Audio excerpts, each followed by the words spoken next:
të nderuar deputet, të nderuar përfaqësues të mediave, të dashur shtetar, sot këtë seancë është dashur me udhëheq kryetari apo kryetaria e Kuvendit të Republikës Kosovës dhe kjo seancë sot ka dashur me qenë seancë pune ku diskutohen ligje dhe akte të tjera në dobi të qytetarëve dhe të Kosovës. Megjithatë, qytetarë të dashur, jemi sot këtu se bashku me deputetët tonë dhe deputetët e Aleancës, sepse lëvizja vetëvendosje, Zoti Kurti, Zoni Haxhiu, Zoti Dehari e kanë kaluar një kufi që nuk është dashur ta kalojnë kurrë. Ata qëllimisht e kanë shkelur afatin kushtetues për konstituimin e Kuvendit dhe vendimin e fundit të gjykatës kushtetuese. Jo një afat të vendosur nga PDK-ja, jo nga opozita, por nga Kushtetuta e Republikës Kosovës, të cilën tashmë e kanë suspenduar. Dhe sot nuk kemi më vetëm kriza politike, por edhe kriza kushtetuese dhe institucionale. Sepse përveç që nuk kemi kuvend të konstituar brenda afatit kushtetues, nuk kemi as qeveri me mandat të ri. Pra, institucionet po funksionojnë në një terren të pasigurt, me shkelje kushtetuese, me shkelje të rregullores së Kuvendit, ndërsa përgjegjësia politike po shtyhet nga një ditë në tjetrën. Kjo nuk është normale dhe nuk do të lejojmë që të bëhet normale. Shteti nuk është Albin Kurti.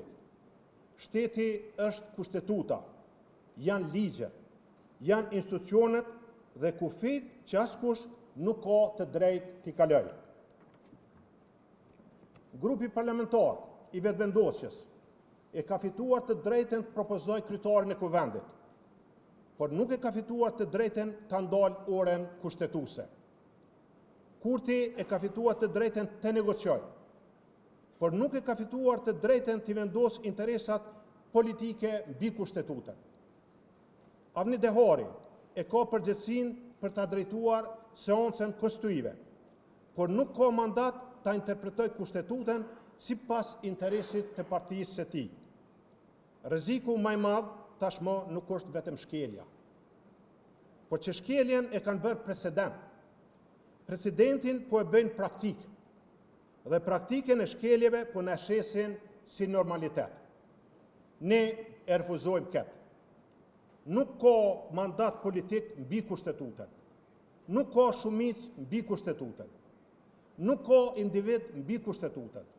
Prandaj, qytetarë të dashur, kjo shumicë parlamentare ka detyrime kushtetuese dhe këto detyrime nuk mund të zaventohen me interesa politike. Konstituimi i tashëm nuk e kthen orën pas, por Kuvendi duhet të konstituohet, sepse pa u konstituar nuk rrjedhin afatet kushtetuese. Prandaj edhe sot këtu i ftojmë, hajdeni konstituoni Kuvendin. Mbi çdo parti është Republika e Kosovës. Mbi çdo pushtet është kushtetuta. Partit vijnë dhe shkojnë. Qeverit vijnë dhe shkojnë. Kryeministrat dhe kryeparlamentarët vijnë dhe shkojnë. Por Republika e Kosovës duhet të mbetet. Dhe kjo Republikë mbetet vetëm atëherë kur kushtetuta respektohet. Albin Kurti po e mon peng shtetin e Kosovës. Atij i kërkojmë urgjentisht të reflektoj dhe të heqë dorë nga këto veprime antikushtetuese. Sepse pa rikthy kushtetueshmërinë, pa rikthy rendi kushtetues, me ne nuk mund të flitet për asgjë tjetër. Thirrni seancën dhe riktheni Kuvendin të zgjedhurve të popullit. Përderisa nuk reflekton dhe nuk rikthen procesin në binarët kushtetues, Albin Kurti nuk ka kredibilitet për të hapur temat e tjera madhore shtetërore. Faleminderit përfaqësues të mediave, faleminderit deputet pranishëm.